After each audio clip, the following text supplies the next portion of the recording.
परंतु वाटताना एक काळजी घ्यायची आहे की मिक्सरचं भांडं आपल्याला एकदम स्वच्छ पुसून घ्यायचं आहे. पाण्याचा अंश जराही लागता कामा नये. आता जे मीठ आणि साखर घेतले ते देखील आपण ह्यामध्ये घालून घेऊयात आणि मिक्सरला एकदा हे फिरवून घ्यायचं आहे. छान भरड करून घेतलंय.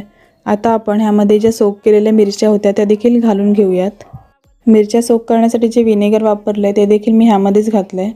तुम्ही हे थोडं थोडं करून देखील वाटून घेऊ शकता आणि जर का वाटताना तुम्हाला गरज वाटली तर तुम्ही थोडं अजून व्हिनेगर ह्यामध्ये घालून वाटू शकता, परंतु आपल्याला इथे पाण्याचा वापर जराही करायचा नाही आहे. आपली ही छान पेस्ट तयार आहे. आता आपण पुढच्या कृतीकडे वळूया. आपण बोंबील तळताना जे तेल वापरलेलं तेच हे आहे. आता हे तेल छान गरम करून घ्यायचं आहे. नंतर त्यामध्ये राई डाळ आणि मेथीदाणे घालून ते चांगले गरम करून घ्यायचे आहेत. तसेच ह्यामध्ये आपण हळद देखील घालून घेऊया.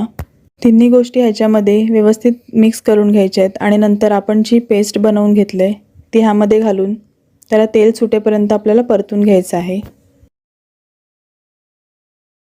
तुम्हाला जर का जास्त पेस्ट नसेल बनवायची तर तुम्ही कमी प्रमाणामध्ये मिरची देखील वापरू शकतात.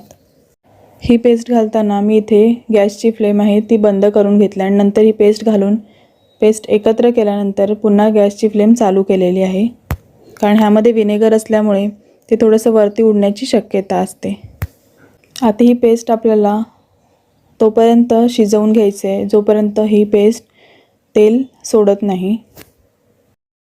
अशा पद्धतीने ही पेस्ट आपल्याला मीडियम टू लो फ्लेमवर एकसारखी हलवून शिजवून घ्यायची आहे.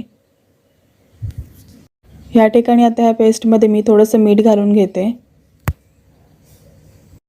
तुम्ही इथे बघू शकतात ही पेस्ट चांगली तेलामध्ये एकजीव होत आले आणि ह्याला स्वतःहूनच तेल सुटत चालले. अशा पद्धतीने जेव्हा तेल सुटायला लागते तेव्हा आपण जे तळलेले बोंबील आहेत ते ह्यामध्ये घालून घ्यायचे.